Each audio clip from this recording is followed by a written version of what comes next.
ഓം ഹരിശ്രീ ഗണപതയേ നമ. അവിഘ്നമസ്തു. ഓം നമോ ഭഗവതേ വാസുദേവായ ശ്രീകൃഷ്ണ പരമാത്മനേ നമ. ഓം ഗുരുബ്രഹ്മ ഗുരുർവിഷ്ണു ഗുരുർദേവോ മഹേശ്വര ഗുരു സാക്ഷാത് പരബ്രഹ്മ തസ്മൈ ശ്രീ ഗുരവേ നമ. എല്ലാ ഭക്തമക്കൾക്കും എൻ്റെ വിനീതമായ പ്രണാമം.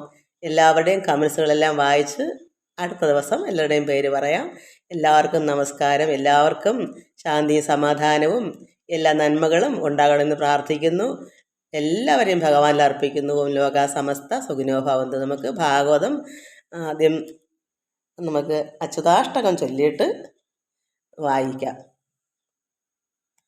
ഭഗവാന്റെ വൈശാഖ മാസമല്ലേ. അച്യുതൻ എന്ന് വെച്ചാൽ ഭഗവാൻ കൃഷ്ണനെയാണ് അച്യുത അഷ്ടകം.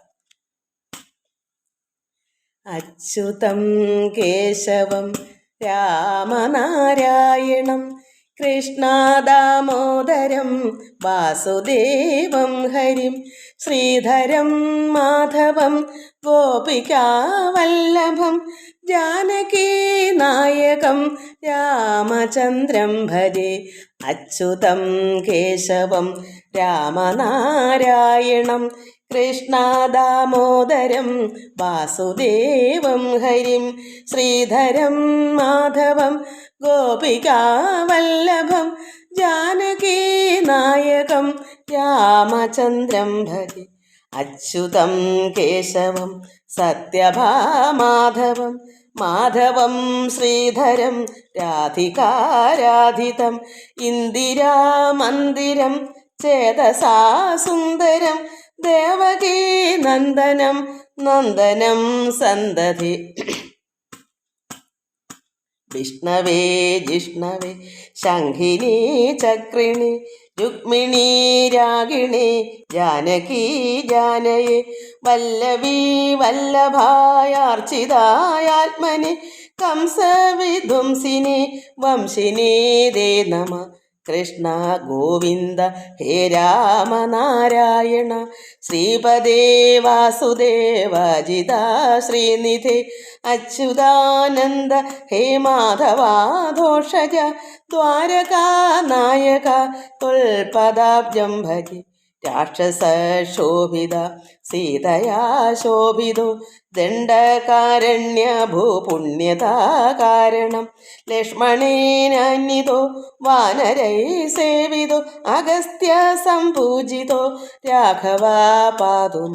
ധേനുകാരിഷ്ടഹാനിഷ്ടകൾ ദ്വേഷിണ കേശിഹ കംസഹൃ ദംശികാവാദക പൂതനാലോപക സൂരജാഖേലനോ ബാലഗോപാലക പാതുമാം സർവദാ.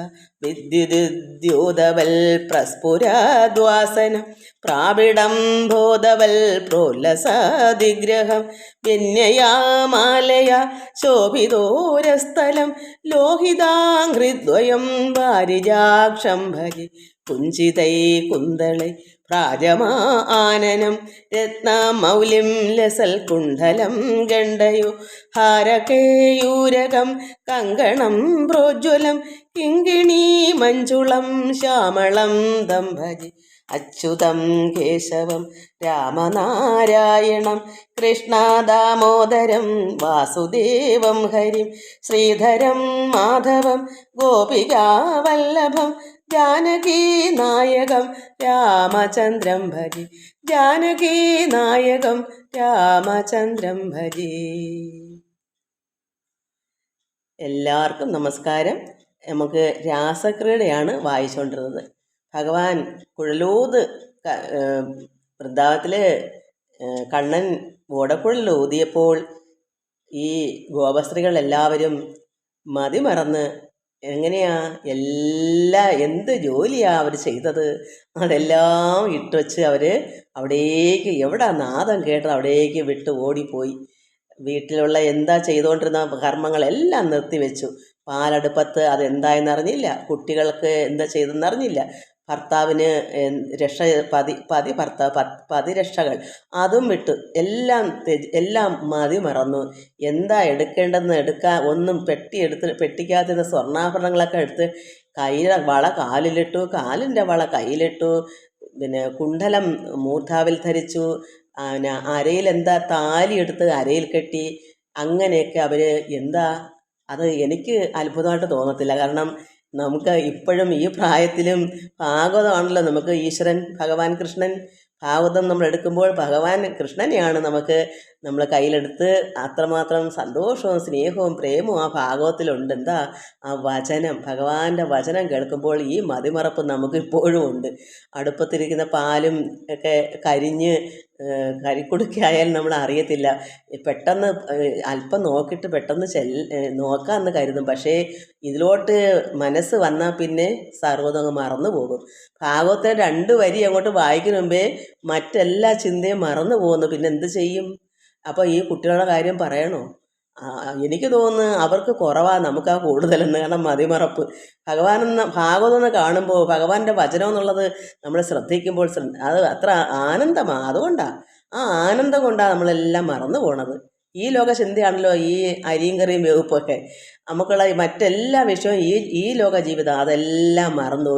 അതാണ് നമ്മൾ കഴിഞ്ഞ ദിവസം എന്തിലോ വായിച്ചല്ലോ, ഒരു മുനിക്ക് ഈ ലോകത്തിലുള്ള കാഴ്ചകൾ കാണുമ്പോൾ എല്ലാവർക്കും ഒത്തുതരും. നമ്മൾ ഈ ലോകത്തിലെ ആളുകളുടെ ഇടയ്ക്ക് നമ്മളിരിക്കും. പക്ഷെ ആ മുനി അപ്പോൾ ഉറങ്ങും, അത് കേൾക്കാൻ ഇഷ്ടമില്ല. എന്നാൽ ആ ഒരു മുനി എപ്പോഴാണ് ഉണർന്നിരിക്കുന്നേ? ഇതൊക്കെ കേൾക്കുമ്പോൾ, ഭഗവത് കാര്യങ്ങൾ കേൾക്കുമ്പോൾ ഉണർന്നിരിക്കും. അപ്പോൾ ഈ ലോക ജീവിതത്തിലുള്ള ജനങ്ങൾ എന്ത് ചെയ്യും? ഉറങ്ങും. ഇതിൻ്റെ വ്യത്യാസം ഇതാണ്. നമ്മൾ മതിമറന്നു ഇതിൽ തന്നെ മുഴുകിയിരിക്കുന്ന വെച്ചാൽ ഉണർന്നിരിക്കുന്ന ഈ ലോക ചിന്തയെല്ലാം മതിമറന്നു പോകും. അതുകൊണ്ടാണ് ഇത് അറിഞ്ഞ വിദ്വാൻമാരാ അതെല്ലാം ഇത് എഴുതിയിട്ടത്. നമുക്ക് സത്യമായ കാര്യമല്ലേ, അനുഭവമല്ലേ ഗുരു. അപ്പം നമുക്ക് മനസ്സിലാക്കണം. ഇന്ന് ചില മക്കളെല്ലാം ഇതുപോലെ എപ്പോഴും ഭഗവാന്റെ കഥ, അമ്മയെ ഞാൻ കരഞ്ഞ് കണ്ണുനീരൊഴുകി അങ്ങനെ ഇരിക്കുന്നൊക്കെ ചില മക്കൾ എന്നെ വിളിച്ച് പറയുമ്പോൾ ഞാൻ വിചാരിക്കും അവർക്കും ഭക്തി അങ്ങേറ്റം ഉണ്ടെന്ന്. ഒരുപാട് 3-4-5 മക്കളുണ്ട് ഇതിനകത്ത്. എപ്പോഴും ഇതിനെപ്പറ്റി പറയും. അത്ര സന്തോഷവും ഇത് കേൾക്കുമ്പം പോരാന്നുള്ളൊരു മനസ്സും, ഇതൊക്കെ അതിൻ്റെ ഭക്തിയുടെ ഇതാണ്. അത് ഗോപസ്ത്രീകളെ കുറ്റം പറയേണ്ട കാര്യമുണ്ടോ? അവരും അന്നും ഇന്നും എപ്പോഴും ഭക്തിയുള്ളവർക്ക് ഇതൊക്കെ തന്നെയാണ്. മറ്റ് ലോകചിന്തകളെല്ലാം മറന്നു പോവും. അവിടെ ഭർത്താവിന് അവിടെ കൊടുത്തെന്നോ ചിന്തയോ അതൊന്നും വരത്തില്ല. ഭഗവാനെന്ന് കേൾക്കുമ്പോൾ അങ്ങനെയാണ്. അവരിതെല്ലാം ഇട്ടിട്ട് പോയിട്ട് എന്ത് വന്നു? അവർക്ക് ഇതെല്ലാം മൈക്കണ്ണിമാർക്ക് പോയി മുക്തരായി മന്നവ, അവർക്ക് മുക്തിയും കിട്ടിയെന്ന് പറയുമ്പോൾ മന്നവന് അതെങ്ങനെയെന്നറിയണം. എങ്ങനെ അവർക്ക് മോക്ഷം കിട്ടി? കാരണം ഈ ലോക ജീവിതമാണ് അവർക്ക്, ആധ്യാത്മികത്തിലല്ല അവർക്ക് മോക്ഷം കിട്ടി. അവർ ഈ മായാഗുണങ്ങളിൽ നിന്ന് സംഘിച്ചിരിക്കുക. അവർ മായ വിട്ട് പോയിട്ടില്ല. പക്ഷെ ഭഗവാനെന്ന് കേൾക്കുമ്പം വിട്ടെറിഞ്ഞ് പോയെങ്കിലും അതൊരു ലയമാണല്ലോ. പക്ഷേ അത് പരീക്ഷിത മഹാരാജാവ് ചോദിക്കുന്ന രീതിയിൽ ആണെങ്കിൽ പോകത്തില്ലല്ലോ. ഭഗവാന്റെ ഓടക്കുള്ളിൽ കേട്ടപ്പോൾ അവരങ്ങോട്ട് പോകത്തില്ലല്ലോ. അപ്പം അത്രത്തോളം മനസ്സിന് ആ ലയം ഉണ്ടായിട്ടാണല്ലോ. അത് നമ്മൾ മനസ്സിലാക്കണം. അല്ലെങ്കിൽ സാധാരണ മറ്റുള്ളവരെന്താ, എത്രയോ പേര് ഭാഗവതം എന്തെന്നോലും അറിയാത്തവരുണ്ട്, ഭജിക്കാത്തവരുണ്ട്. അതേസമയം ഇത് കേൾക്കുമ്പോൾ അതിലേക്ക് ശ്രദ്ധ ഇഴിഞ്ഞിറങ്ങുന്ന ഭക്തി ഉള്ളതുകൊണ്ട്. ആ ഭക്തിയാണല്ലോ ലയം. അതുകൊണ്ട് ഇവിടെ ഈ കുട്ടികൾക്ക് മൈക്കണ്ണിമാർക്ക് മുക്തരായി മന്നവ, ദുഃഖിച്ച് പാപവും ഭോഗിച്ച് പുണ്യവും മൈക്കണ്ണിമാർക്ക് പോയി മുക്തരായി മന്നവ. പരീക്ഷത്തെ മഹാമുനി പറയുന്നു അവരെല്ലാം മുക്തി നേടി എന്ന് പറഞ്ഞു. അപ്പോൾ അഭിമന്യുജനായ ഈ പരീക്ഷത്ത് ചോദിക്കുന്ന ശുഗത്തിനോട്, ആ ശുഗമഹാമുനിയോട് വന്ദിച്ച് ചോദിക്കുന്നു. ഇത് മനസ്സിൽ ഒന്ന് ഓർമ്മിപ്പിച്ചിട്ട് നമുക്ക് വായിക്കാം മക്കളെ. അതുകൊണ്ടാണ് ചോദിക്കുന്നത്, എങ്ങനെ നിർമ്മല ബ്രഹ്മം ഒന്നെന്ന് അറിവ് കൊണ്ട് നീയേ, നിർമ്മല ബ്രഹ്മം പരമാത്മാവ് ഏകമാണെന്നുള്ള അറിവില്ലാതെ എങ്ങനെ അവർക്ക് ഈ മുക്തി കിട്ടി എന്നാണ് പരീക്ഷത്തിൻ്റെ ചോദ്യം. മഹാമുനി വന്ദിച്ച് ഭക്തിയോടുകൂടി ചോദിക്കുവാണ്, നിർമ്മല ബ്രഹ്മം ഒന്നെന്നുള്ള അറിവ് കൊണ്ട് നീയേ മോശമില്ലെന്നിരിക്കും വിധം, അങ്ങനെയുള്ള ജ്ഞാനമില്ലാതെ ഏകമായ അദ്വൈതം, ഈ ലോകം മൊത്തവും നിറഞ്ഞിരിക്കുന്ന ഏകാത്മാവാണ്, അദ്വൈതമാണ്, രണ്ടില്ലാത്ത അവസ്ഥ. ആ ഏകമാണെന്നുള്ള അറിവില്ലാതെ എങ്ങനെ അവർക്ക് മോക്ഷം അങ്ങനെ കിട്ടി? അത് അങ്ങനെ വരത്തില്ലല്ലോ. അതെന്താ കാരണം?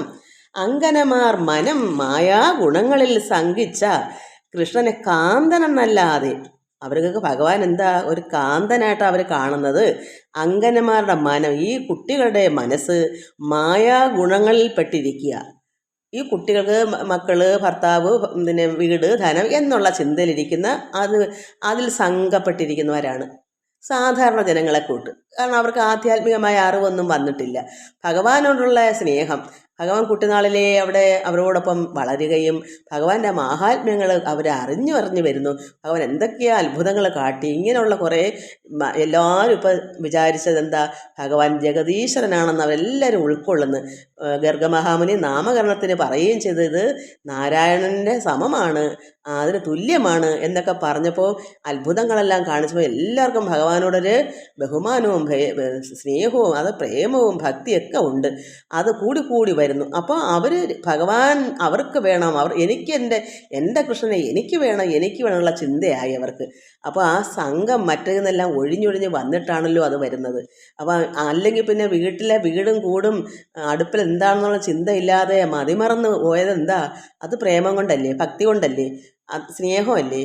അതുകൊണ്ട് അങ്കനമാരുടെ മനം മായാഗുണങ്ങളിൽ സംഘിച്ച അപ്പോൾ അങ്ങനെ വന്നതുകൊണ്ട് കൃഷ്ണനെ യഥാർത്ഥമായ പരമാത്മാവാണെന്ന് അവർക്ക് അറിഞ്ഞുകൂടാ. അങ്ങനെയുള്ള കൃഷ്ണനെ കാന്തനെന്നല്ലാതെ, അപ്പോൾ യഥാർത്ഥ പരബ്രഹ്മമാണെന്ന് അറിയാതെ സാധാരണക്കാരെങ്ങനെ ഒരു പുരുഷനെ മണവാളനായിട്ട് കാണുന്ന ഒരു കാന്തനെന്നല്ലാതെ നിർമ്മലമാം പരബ്രഹ്മ ജ്യോതിർമയം ചിന്മയം സച്ചിന്മയം എന്നതറിയാതെ നാരീജനങ്ങൾക്ക് മുക്തി സിദ്ധിച്ചത് ചേരുന്നതല്ല ഇത്, നേരെ അരുൾ ചെയ്യുക. ഇത് ശരിയല്ല. അവർക്ക് അങ്ങനെ വരാൻ ഒരു കാരണവുമില്ല. അവർ സംഘം ഇട്ടിട്ടില്ല. അവർ ഈ ലോക ചിന്തയിൽ മായാഗുണങ്ങളിൽപ്പെട്ട ഗോപികമാരാണ്. അവർക്ക് എങ്ങനെ ഭഗവാനെ ഒരു കാന്തനെന്ന് മാത്രമേ അവർക്കറിയാവൂ. അല്ലാതെ അത് ചിന്മയം നിർമ്മലമാണ്, അത് പരബ്രഹ്മ ജ്യോതിർമയമാണെന്നോ അത് ചിന്മയം സച്ചിന്മയമാണെന്നോ ഒരു അറിവും അവർക്കില്ല. ഈ നാരീജനങ്ങൾക്ക് ഇല്ല, അറിഞ്ഞുകൂടാ. അങ്ങനെയുള്ളവർക്ക് എങ്ങനെ മുക്തി സിദ്ധിച്ചു? അത് ചേരുന്നതല്ല, ഇത് ശരിയല്ലല്ലോ എന്ന്.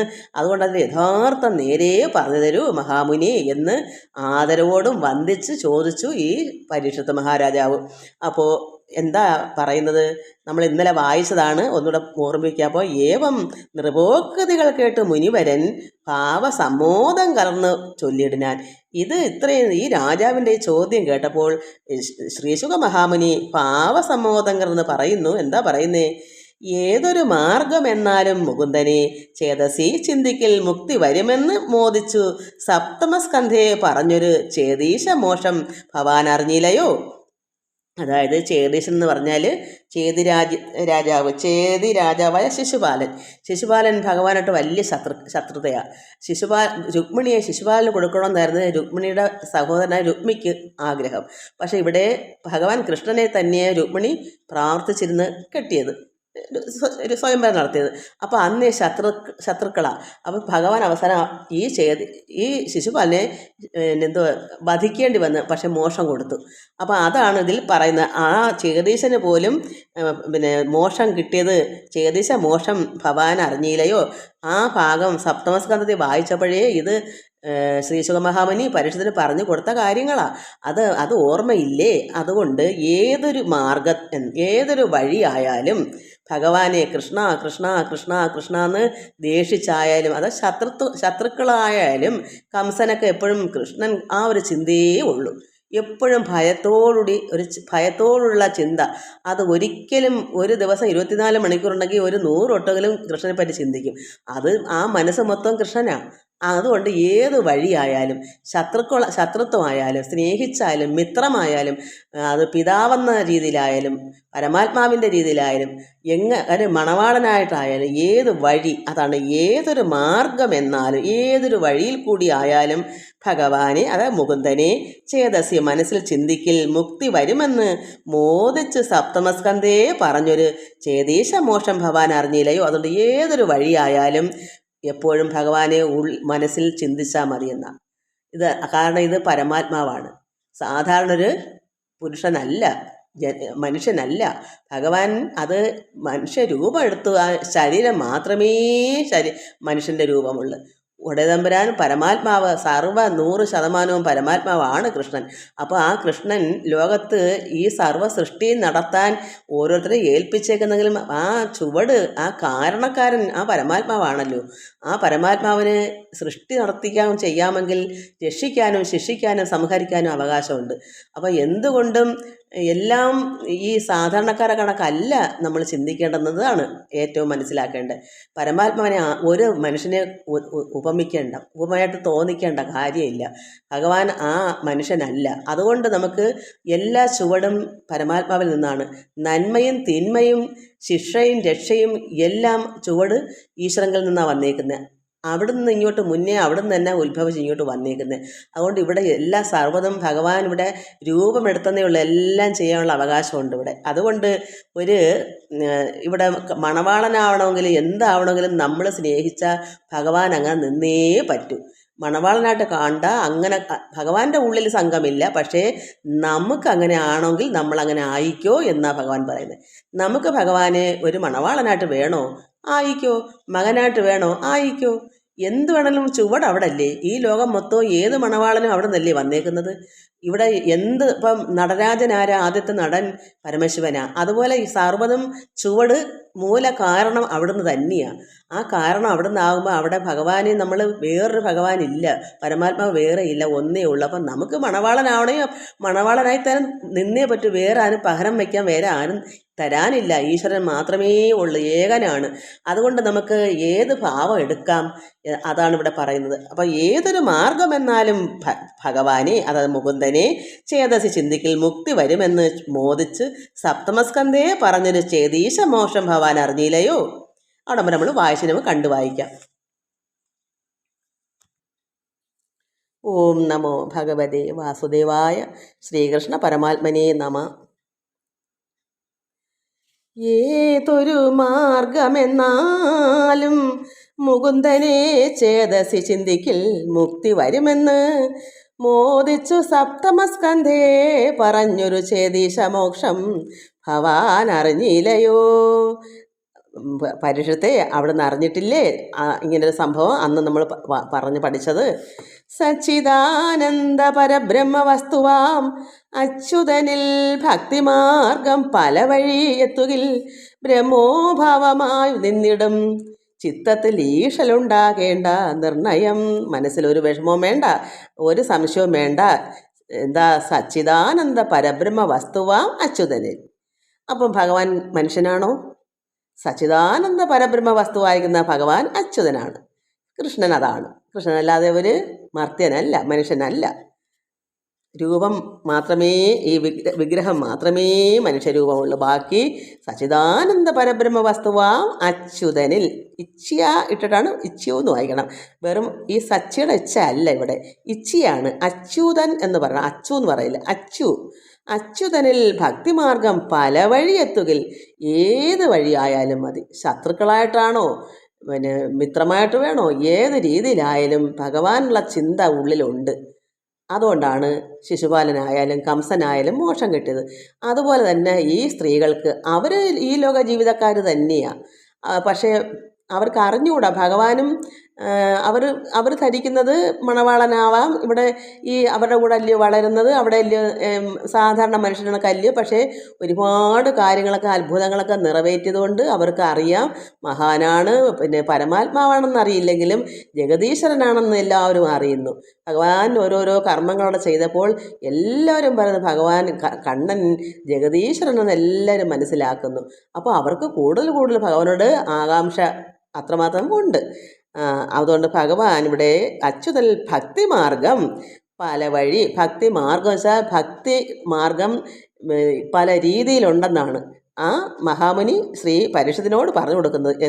അപ്പോൾ അങ്ങനെ എത്തുകിൽ, ഭക്തിമാർഗം പല വഴി എത്തുകിൽ ബ്രഹ്മോഭാവമായി നിന്നിടും ചിത്തത്തിൽ ഈശലുണ്ടാകേണ്ട നിർണയം. അതായത് അതിൻ്റെ ഉദാഹരണമാണ്. തോടും പുഴകൾ പല വഴിയൂടെ പോയി കൂടുന്നു തോയം ലവണ ജലധിയിൽ ചേരുന്ന നേരം ലവണ ജലമയ പൂരിതമാകുന്ന പോലെ സ്വഭാവമാം. അതായത് തോടും ചെറിയ ചെറിയ ഇടുക്ക് തോടുകളും വലിയ തോടും വലിയ പുഴകളും എല്ലാം പല വഴിയൂടെയാണ് എവിടെ ചെല്ലുന്നത്? ലവണജലത്തിൽ, സമുദ്രത്തിൽ. ലവണജലം വെച്ചാൽ സമുദ്രത്തിനെ അത് പറയുന്നത്. കാരണം അവിടെ അത് ഉപ്പ് രസമുള്ള വെള്ളമായിട്ടാണ് ലവണജലം എന്ന് എനിക്ക് തോന്നുന്നത്. അപ്പം ഈ തോട്, ചെറിയ ഇടുക്ക് തോടും വലിയ തോടും ഓടയിലെ വെള്ളവും എല്ലാം കായലിലെയും ഇത് മൊത്തം പല പല പല വഴി കൂടാണ് സമുദ്രത്തിൽ ഏതെല്ലാം വഴി കൂടാ ചെന്നെത്തുന്നത്. അതുകൊണ്ട് അത് പല വഴിയുടെ ചെന്നാൽ അത് എവിടെ എത്തുന്നത് ഒടുക്കം? തിരിച്ചിങ്ങോട്ടല്ല അത് വരുന്നത്. അത് എല്ലാം ഇറങ്ങി കയറുന്ന എവിടെ? സമുദ്രത്തിലേക്കാണ് ചെന്ന് കയറുന്നത്. അത് അവസാനം അത് എന്താവുന്നു? ഈ ഉപ്പില്ലാത്ത വെള്ളമാണല്ലോ ഈ നദിയിലെയും ഈ തോട്ടിലെല്ലാം വെള്ളം. അത് ആ സമുദ്രത്തിൽ ലവണജലത്തിൽ ചെന്ന് ചേരുമ്പോൾ എന്ത് വരും? ലവണജലമയ പൂരിതമാകുന്ന പോലെ. അത് ലവണജലമയമാകുന്നെന്താ? അതെല്ലാം ഒന്നായി എല്ലാം ഒരുപോലത്തെ മയമാകുന്നു. ലവണം ആകുന്ന ആ വെള്ളം അതെല്ലാം ഒന്നായി പൂരിതമാകുന്ന പോലെയാണ് സ്വഭാവമാണ്. അപ്പോൾ എപ്പോഴും കൃഷ്ണ കൃഷ്ണ എന്ന് പറയുമ്പോൾ ഇത് തന്നെ പല വഴിയാണ്. ശത്രുവായിട്ടാണെങ്കിലും ഭഗവാനെ ആണല്ലോ അവിടെ ഉള്ളം എപ്പോഴും. കാരണം ഭയം കൊണ്ടാണല്ലോ കൃഷ്ണൻ എന്നെ വധിക്കുമോ കൃഷ്ണൻ വധിക്കുമോ, ഇതിങ്ങനെ മരണം വരെയും ചിന്തിച്ചിരുന്നാൽ അതൊരു ലയമല്ലേ? അപ്പോൾ അവിടെ ആ ഒരു മനസ്സിനകത്ത് എപ്പോഴും അതല്ലേ.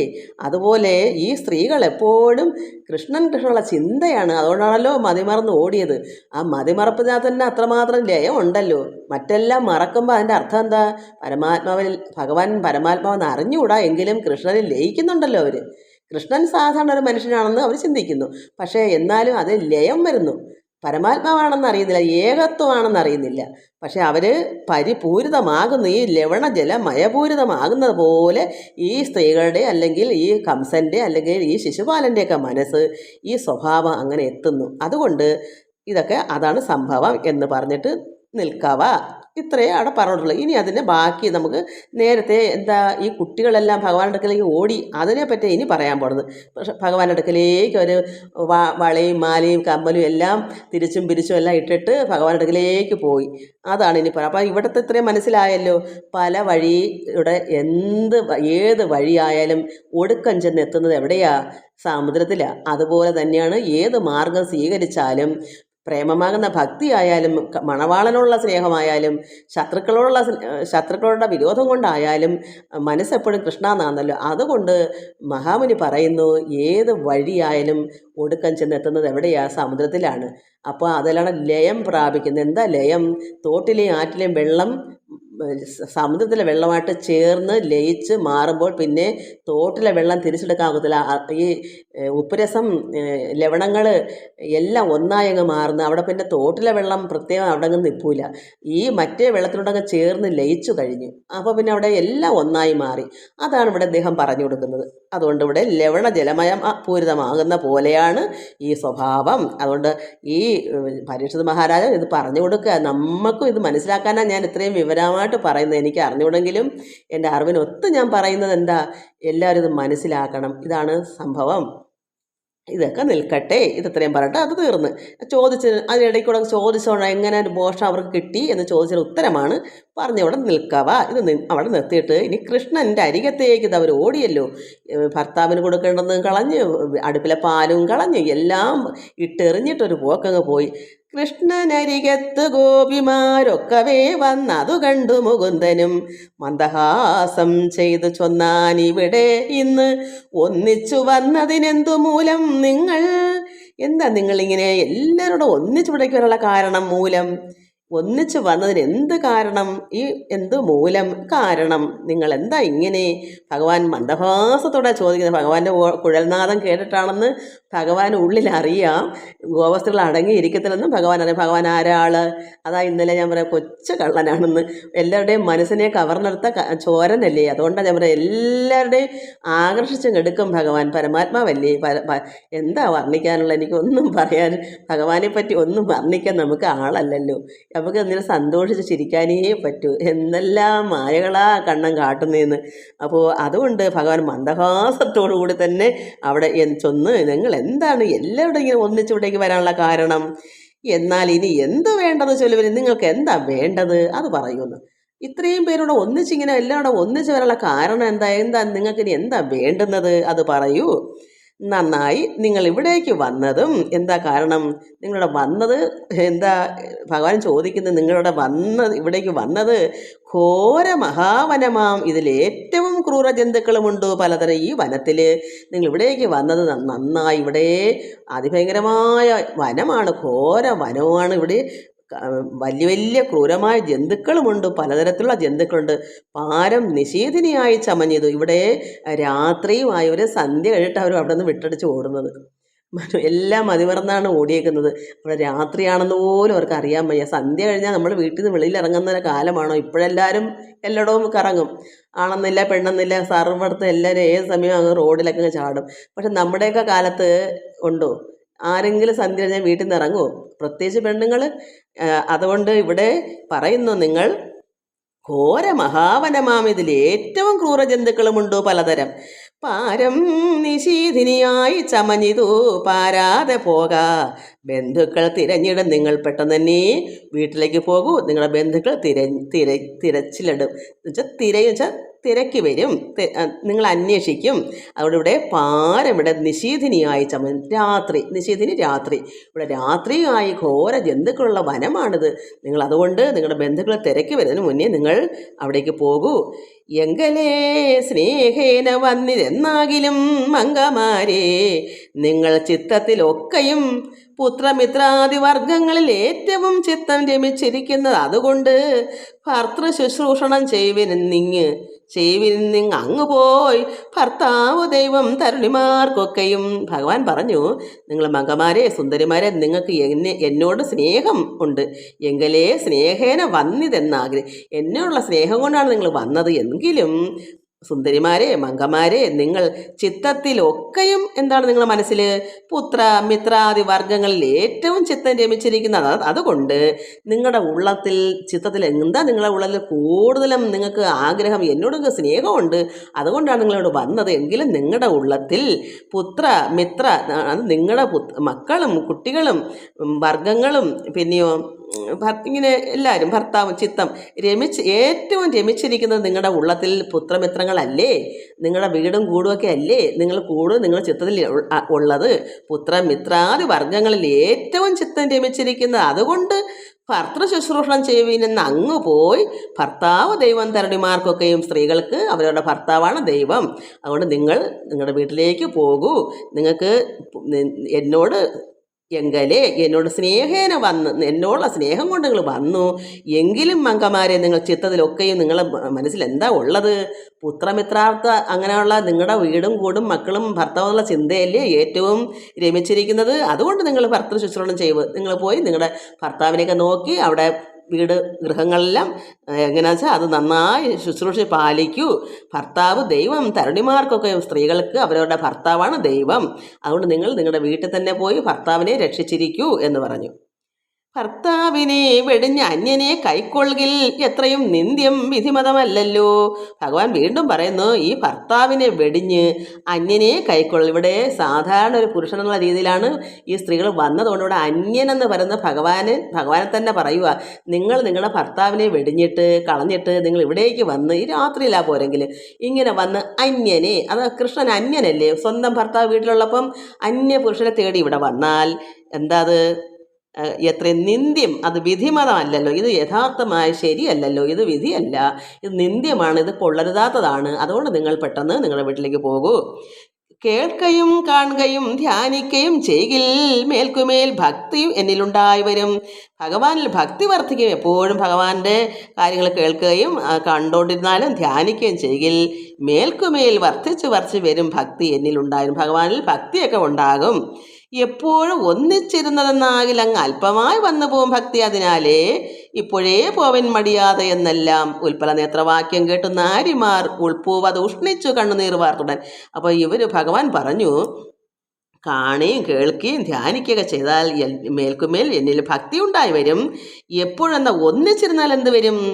അല്പമായി പോകും ഭക്തി. അതായത് നമ്മുടെ വീട്ടിൽ തന്നെ എപ്പോഴും സഹകരിച്ചുകൊണ്ടിരിക്കുന്ന മക്കളോ മരുമക്കളോ അല്ലെങ്കിൽ സ്വന്തം ആരോ ആയിക്കോട്ടെ, എപ്പോഴും കണ്ടുകൊണ്ടിരിക്കുന്ന ഒരു മഹത്വം ഇല്ല, ഒരു പ്രധാനമല്ല. അതേസമയം ആ വ്യക്തി ദൂരെ എവിടെയെങ്കിലും താമസിച്ചിട്ട് കുറച്ച് നാളുകൂടി വരുമ്പോൾ എത്രമാത്രം അയ്യോ അവർ വന്നല്ലോ ഒരു ആർത്തി ഒരു വെമ്പൽ എന്ത് കൊടുക്കണ്ടോ എങ്ങനെ എല്ലാം കൊണ്ടൊരു പ്രത്യേകതയല്ലേ. അതാണ് ഭഗവാൻ ഉദ്ദേശിച്ചത്. കാരണം എപ്പോഴും കൃഷ്ണനെ ഇങ്ങനെ കണ്ടുകൊണ്ടിരുന്ന ഭക്തി അല്പമായി പോകും. ഭഗവാനെ കാണാതിരുന്ന് കാണുമ്പോൾ അതാണ് ഇവിടെ പറയുന്നത്, എപ്പോഴും ഒന്നിച്ചിരുന്നതെന്നാകില്ല അങ്ങ് അല്പമായി വന്നു പോകും ഭക്തി. എപ്പോഴും നമ്മൾ അങ്ങനെ കണ്ടിരുന്നാൽ ഭക്തി ഇല്ല, അല്പമേ കാണൂ. അതിനാലേ ഇപ്പോഴേ പോവിൻ മടിയാതെ എന്നെല്ലാം ഉൽപ്പല നേത്രവാക്യം കേട്ടു. നാരിമാരെന്ത് ചെയ്ത് നിങ്ങൾ അതുകൊണ്ട് ഇപ്പോഴേ പോകൂ, വല്ലപ്പോഴൊക്കെ കണ്ടാൽ മതി. എപ്പോഴും ഒന്നിച്ചിരുന്നാൽ ഭക്തി കുറഞ്ഞു പോകും. അതുകൊണ്ട് വല്ലപ്പോഴൊക്കെ കണ്ടാൽ മതി. അതുകൊണ്ട് നിങ്ങൾ നിങ്ങളുടെ വീട്ടിലേക്ക് പോകൂ, മടിക്കണ്ട. ഉൽപ്പല നേത്രവാക്യം കേട്ട് നാരിമാർ ഉൾപ്പൂവത് ഉഷ്ണിച്ച് കണ്ണുനീർ പറഞ്ഞു. അപ്പം ഇവർ എല്ലാം തിരിച്ചിട്ടാണ് ഭഗവാന്റെ അടുക്കലേക്ക് ഓടി വന്നേക്കുന്നത്. നമ്മളും ഇതുപോലല്ലേ, നമുക്കിപ്പം ഭഗവാൻ ഇവിടെ ശരീരമില്ലാത്തതുകൊണ്ട് ഭഗവാന് തുല്യമായൊരു ഭക്തൻ, ഒരു സന്യാസി എന്തുകൊണ്ടും ദിവ്യനാണെങ്കിൽ നമ്മളും അവിടെ ഓടിയെത്തും. അയ്യോ ഇത് ദിവ്യനാണ്, ഒരു സന്യാസിയാണ്, മഹാനാണ്, അങ്ങനെ നമ്മളും അവിടെ ആർത്തി കൊണ്ടെത്തും. അയ്യോ എനിക്കും അദ്ദേഹത്തിനെ കാണണം. ഇന്ന് അങ്ങനെയല്ലേ, ഓരോ ആശ്രമങ്ങളിലൊക്കെ എത്ര ജനങ്ങളാണ്, ഏതെല്ലാം രാജ്യത്തു നിന്നാണ് നമുക്കറിയാമല്ലോ. എത്ര രാജ്യത്തു നിന്നൊക്കെ ജനങ്ങൾ വർദ്ധിച്ച് ഈ അത്ഭുതം കാണാനൊക്കെ വരുന്നത്. പ്രാർത്ഥനയിലായാലും എങ്ങനെയായാലും അതുതന്നെയാണ്. അപ്പോൾ ഭഗവാനെന്ന് കേൾക്കുമ്പോൾ ഇവർ ഓടി എത്തുന്നത് എന്താ?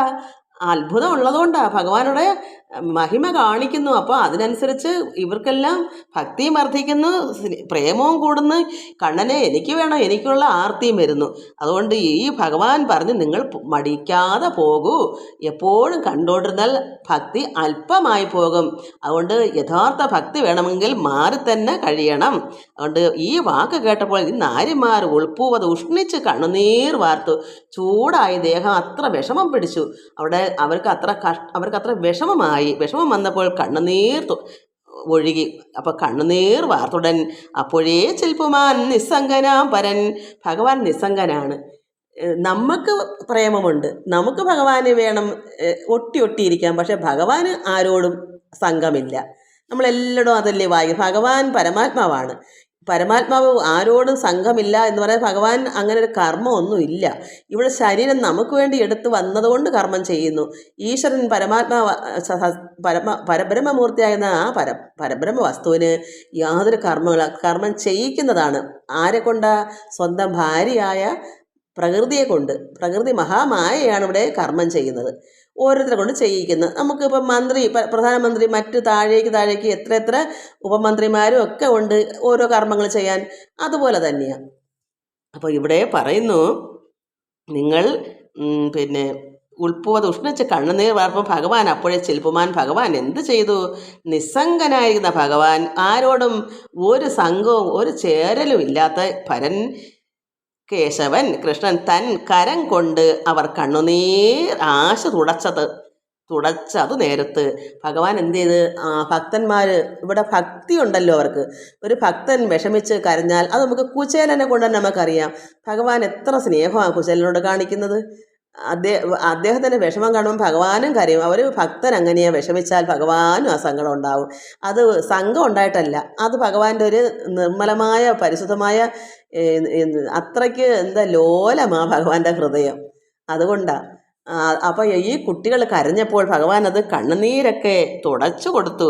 കേശവൻ തൻ കരം കൊണ്ട്, ഭഗവാന്റെ കൈകൊണ്ട് അവർ കണ്ണുനീരാശു തുടച്ചത് നേരത്ത് നാരിമാർ കിഞ്ചന കോപ മൃദഹാസ ഗൽഗതാൽ, അവർ കിഞ്ചന കോപം, അല്പ കോപവും മൃദുഹാസവും അല്പ പുഞ്ചിരിയും ഉണ്ട്, ഗൽഗതവും ഉണ്ട്, തൊണ്ടയെല്ലാം ഇടറി കരച്ചിലും ഉണ്ട്, സങ്കടമുണ്ട്, ഗൽഗതമുണ്ട്, പിന്നെ അല്പ മന്ദഹാസമുണ്ട്, പിന്നെ അല്പ കോപമുണ്ട്. കാരണം ഇങ്ങനെ പോകാൻ പറഞ്ഞതിൻ്റെ ഒരു മുഷിഞ്ഞ ഒരു കോപം, അത്രയേ ഉള്ളൂ. അതുകൊണ്ട് അഞ്ജിതമൂർത്തിയോട് ഏവം പറഞ്ഞു. അവരെന്താ ഭഗവാനോട് പറയുന്നത്? ഭഗവാൻ അഞ്ജിതമൂർത്തി എന്ന് വെച്ചാൽ പൂജിതനായ ശരീരത്തോട്, നമുക്ക് എല്ലാവർക്കും പൂജിക്കപ്പെടുന്ന ഭഗവാൻ, പരമാത്മാവിൻ്റെ ശരീരം, ആ മൂർത്തി, അഞ്ജിതമൂർത്തി ഭഗവാൻ, നമ്മളെല്ലാവരും ഭഗവാനെ പൂജിക്കപ്പെടും. അതാണ് ഭഗവാൻ. അങ്ങനെയുള്ള ഭഗവാനോട് ഇവർ പറഞ്ഞു, ഭഗവാൻ അങ്ങനെയുള്ള ഭഗവാനല്ലേ, അവരൊന്നിച്ച് ജീവിക്കുകയും ഒരു സ്ഥലത്ത് യദുകുലത്തിലായതുകൊണ്ട് അവർക്ക് എന്ത് സ്വാതന്ത്ര്യമുണ്ട്. നമ്മളെല്ലാം ചിന്തിക്കണം, അങ്ങനെ ഒരു ഭാഗ്യം അവർക്ക് കിട്ടിയെന്നുള്ളത്. നമുക്ക് എത്രയോ അകലെയാണ് എല്ലാവരും, പക്ഷെ നമ്മൾ ഭക്തി കൊണ്ട് നമുക്ക് അടുക്കായിരിക്കണം ഭഗവാനോട്, അടുത്തടുത്ത് നമ്മുടെ ഉള്ളിലാകും. അതാണ് നമ്മൾ ഭക്തി കൊണ്ട്. അവർക്ക് എപ്പോഴും ഭഗവാനെ കണ്ടുകൊണ്ടിരിക്കുന്നവരാണ്. അപ്പോൾ അഞ്ജിതമൂർത്തിയോട് ഏവം പറഞ്ഞ് എന്തും പറയാമല്ലോ. ഇപ്പോൾ അല്പം ദേഷ്യം കാണിച്ച് അവർ എപ്പോഴും ഒന്നിച്ച് നടക്കുന്നുണ്ട്, സുഹൃത്തിനെ പോലെ എല്ലാം അങ്ങനെയും പറയാമല്ലോ. അതുകൊണ്ട് അഞ്ജിതമൂർത്തിയോട് ഏവം പറഞ്ഞിതു. എന്താ പറഞ്ഞത്? കാഠിന്യവാക്യം പറയുന്നിതോ ഭവാനൂഢരാകേണ നിൻമൂലമായി ഞങ്ങളും ഭർത്തൃപുത്രാദികളെ ഉപേക്ഷിച്ചു മിത്രമാം നിൻ പദസേവ ചെയ്തിടുവാൻ വന്നൊരു ഞങ്ങളെ പോകെന്നു ചൊല്ലുകിലോ പിന്നെ എന്തൊന്നു ചൊല്ലേണ്ടു ദയാനിധി. അതായത് ഭഗവാനോട് പറഞ്ഞു, കാഠിന്യ വാക്യം നിങ്ങൾ പൊയ്ക്കുള്ളൂ, നിങ്ങൾക്ക് നാരിമാർക്ക് ഭർത്താവാണ് ദൈവം, നിങ്ങൾ പുത്രമിത്രാദികളോടെല്ലാം ഏറ്റവും നിങ്ങൾക്ക് മനസ്സ് അത്ര അതിലല്ലയോ മനസ്സിൻ്റെ എന്താണ് പറയുന്നേ, മനസ്സിൽ നിന്ന് വിട്ടു പോകുമോ? ഭർത്താവും മക്കളും എല്ലാം ആണല്ലോ ഏറ്റവും വലുത് അവർക്ക്. അതുകൊണ്ട് എപ്പോഴും എന്നോട് നിങ്ങൾക്ക് സ്നേഹവും ഭക്തിയും ഉള്ളതുകൊണ്ട് തന്നെ ഇവിടെ എന്നെ കാണാൻ വന്നതെങ്കിലും നിങ്ങൾക്ക് നിങ്ങളുടെ വീടും മക്കളും എല്ലാം നിങ്ങൾക്ക് ഏറ്റവും പ്രധാനപ്പെട്ടതല്ലേ, അതുകൊണ്ട് നിങ്ങൾ തിരിച്ചു പോകുമെന്ന് പറഞ്ഞപ്പോൾ സങ്കടം സഹിക്കവയ്യാതെ കരഞ്ഞപ്പോൾ ഭഗവാന്റെ കരം കൊണ്ട് കണ്ണുനീർ തുടച്ചെന്ന അവരോടുള്ള സ്നേഹം എങ്ങനെ സംഘം കൊണ്ടല്ല, പരമാത്മാവിൻ്റെ അവർ മണവാളനാട്ടോ ഒക്കെ കണ്ടാലും ഭഗവാൻ മണവാട്ടിയായിട്ടത് കാണത്തില്ല, സംഘമില്ല. നമുക്ക് എന്തും ചിന്തിക്കാം, അതിനൊത്തു നിൽക്കും ഭഗവാൻ, അത്രയേ ഉള്ളൂ. ഭഗവാന്റെ ഉള്ളം വരത്തില്ല, മനസ്സ് നമ്മളിലേക്ക് സംഘപ്പെടത്തില്ല. നമുക്ക് ഭഗവാനെ കെട്ടിപ്പിടിക്കണോ എന്ത് വേണം, ഭഗവാൻ അതിനൊത്ത് നല്ല മനസ്സില്ലാതെ ചെയ്യും, സംഘമില്ല. അതല്ലേ ഭഗവാൻ നമുക്ക് പറയും, നമ്മൾ മനസ്സില്ല, നമ്മൾ ഈ പുറമേയുള്ള ലോകത്തിലേക്കുള്ള മനസ്സ് വേണ്ട, മനസ്സ് വേണ്ട എന്താ, മനസ്സില്ലാതെ നമുക്ക് ചെയ്യാം. നമ്മുടെ മനസ്സുണ്ടെങ്കിലേ ചെയ്ത പ്രവൃത്തിക്ക് ഇതുള്ളൂ. എന്ത് ചെയ്താലും മനസ്സ് അതില്ലെങ്കിൽ ചെയ്തിടമില്ല. അതുപോലെ ഭഗവാൻ മനസ്സോട് സംഘപ്പെട്ടല്ല ഈ കണ്ണുനീരൊക്കെ തുടങ്ങാറ്, ഭഗവാൻ അത് ചെയ്തു കൊടുക്കണം, ഭക്തനല്ലേ. അതുകൊണ്ട് അവർ ഉദ്ദേശിച്ച രീതിയിൽ മണവാട്ടിയായിട്ടല്ല ഭഗവാൻ തുടയ്ക്കുന്നത്. അവർ ചിലപ്പോൾ ഭഗവാനോട് മണവാളനായിട്ട് തന്നെ അവരുടെ ഹൃദയം അങ്ങനെയാണ്, പരമാത്മാവിന് അങ്ങനെയില്ല. ആ രീതിയിലുള്ള സംഘമില്ല, ആരോടും ഒന്നിനും സംഘമില്ല. അതുകൊണ്ടാണ്. പക്ഷെ നമുക്ക് ഭഗവാൻ എന്തും, നമുക്ക് വേറെ ആരെങ്കിലും ഉണ്ടോ? വേറെ ആരാ നമുക്ക് അങ്ങനെ ഉള്ളത്? ഈശ്വരനല്ലാതെ. അതുകൊണ്ട് നമുക്ക് എന്തും പറയാം, എന്തും ചെയ്യാൻ, നമുക്ക് കെട്ടിപ്പിടിക്കണോ, മുത്തം കൊടുക്കണോ, എന്ത് വേണം നമുക്ക് പറയാൻ എടുക്കാനും അധികാരം ഭഗവാൻ തരും. കാരണം വേറെ ആരോട് നമ്മൾ പറയും? നമ്മളെ ഉടയവനാ. ആ ഉടയവനല്ലാതെ വേറൊരു ഉടയവനെ ഭഗവാൻ തരട്ടെ, അപ്പം നമ്മൾ മാറി പിടിക്കാം. അതുവരെ നമുക്ക് വേറൊരു ഉടയവനെ തരുന്നത് വരെയും ആ ഭഗവാൻ കൃഷ്ണനാണേ കൃഷ്ണൻ, ശ്രീരാമനാണേ ശ്രീരാമൻ, ആരാണോ അവർ, അത്രേ ഉള്ളൂ. അതുകൊണ്ട് ഭഗവാൻ ഇങ്ങനെ ചെയ്തതുകൊണ്ട് അവർക്ക് അല്പദേഷ്യവും അല്പ മന്ദസ്മിതവും ഒക്കെ വന്ന് എന്താ പറയുന്നത്, കാഠിന്യവാക്യം പറയുന്നതോ ഭവാൻ ഊഢരാകേണ നിന്മൂലമായി ഞങ്ങളും ഭർത്തൃപുത്രാദികളെ ഉപേക്ഷിച്ച് മിത്രമാം നിൻ പദസേവ ചെയ്തിടുവാൻ വന്നൊരു ഞങ്ങളെ പോകെന്ന് ചൊല്ലുകിലോ പിന്നെ എന്തോന്ന് ചൊല്ലേണ്ടു ദയാനിധി. ഞങ്ങളെ ഇങ്ങനെ ഭഗവാന്റെ സേവ ചെയ്യുവാൻ മിത്രമായാണ് ഞങ്ങൾ വന്നേക്കുന്നത്. ഒരു മിത്രം വെച്ചാൽ ഒരു സുഹൃത്തിൻ്റെ കണക്കാണ് ഞങ്ങളിവിടെ വന്നേക്കുന്നത്. ഞങ്ങളോട് പോകാൻ പറഞ്ഞാൽ പിന്നെ എന്ത് പറയാനാ? കാഠിന്യ വാക്യമല്ലേ അങ്ങ് പറയുന്നത്? ഊഢരാകണം, ഞങ്ങൾക്ക് പ്രേമമാകുന്ന വർദ്ധിച്ച പ്രേമത്തോടുകൂടിയല്ലേ നിന്മൂലമായി നീ കാരണം അവരുടെ സ്നേഹം ഭഗവാൻ, അതായത് മനസ്സിനെ കവർന്ന് ഭഗവാൻ, അത് ഭഗവാന്റെ ഒരു സ്വഭാവമാണ്. നമ്മളെ ആകർഷിച്ച് നമ്മളെ ഭക്തരാക്കിയെടുക്കുന്ന സ്വഭാവമുണ്ട്. അതുകൊണ്ട് ഭഗവാൻ എല്ലാവരുടെയും അതല്ലേ ആകർഷണം. ചില ഭക്തന്മാർക്കും അതങ്ങനെ ഉണ്ടല്ലോ. അതുപോലെ ഭഗവാൻ എന്താ ഒരു മനസ്സിനെ കവർന്നതുകൊണ്ട് ഇവർക്ക് എപ്പോഴും ഭഗവാനുള്ള ചിന്തയാണ്. അതുകൊണ്ടാണ് ഊഢരാകേണ നിന്മൂലമായി ഞങ്ങൾക്ക് ഇത്രത്തോളം വർദ്ധിച്ച പ്രേമമാകുന്ന നീ കാരണമാണ്. അതുകൊണ്ട് ഞങ്ങൾ എന്ത് ചെയ്തു? ഭർത്തൃപുത്രാദികളൊക്കെ അങ്ങ് ഉപേക്ഷിച്ചു. നീ ഇത്രത്തോളം ഞങ്ങൾക്ക് ഈ പ്രേമമാകുന്ന അനുരാഗം വരാൻ കാരണം നീ തന്നെയാണ്, ഭഗവാൻ തന്നെയാണ്. ദേഷ്യത്തൊക്കെ ദേഷ്യത്തോടൊക്കെയാണ് പറയുന്നത്. ഭർത്തൃപുത്രാദികളെ ഉപേക്ഷിച്ച് മിത്രമാം നിൻ പദസേവ ചെയ്തിടുവാൻ വന്നൊരു ഞങ്ങളെ, അപ്പം നീ കാരണമോ ഞങ്ങളെല്ലാം ഉപേക്ഷിച്ചുകൊണ്ട് വന്നത്. ഞങ്ങളെ പോകെന്ന് ചൊല്ലുകിലോ പിന്നെ എന്തൊന്ന് ചൊല്ലുന്നു ദയാനിധി, ഞങ്ങളെല്ലാം ഉപേക്ഷിച്ചല്ലേ ഇറങ്ങി വന്നത്. ഇനി ഞങ്ങൾ എങ്ങനെ പോകണം, നീയല്ലേ ഇതിന് കാരണക്കാരൻ എന്നവർ അല്പദേഷ്യവും അല്പം പുഞ്ചിരിയും ഗൽഗതവും തൊണ്ടയിടറിയും ഒക്കെ തന്നെ പറയുന്നത്. നമുക്കിതിലത്തെ എന്താ മനസ്സിലാക്കേണ്ടേ? എല്ലാവരും മനസ്സിലാക്കിയിട്ട് കമൻസ് ഇടും. എനിക്കതേ പറയാനുള്ളത്. ഞാനിത് അടുത്ത പ്രാവശ്യം നമുക്ക് ബാക്കി വായിക്കാം. എല്ലാവർക്കും നമസ്കാരം. നമുക്ക് അടുത്ത ദിവസം ഒന്നും കൂടെ പറയാം. ഇത് ഓർമ്മ ഇല്ലെങ്കിൽ ഒന്നുകൂടെ ആവർത്തിച്ച് പറയാം. എല്ലാവർക്കും നമസ്കാരം. ഹരി ഓം ഹരി ഓം ഹരി ഓം.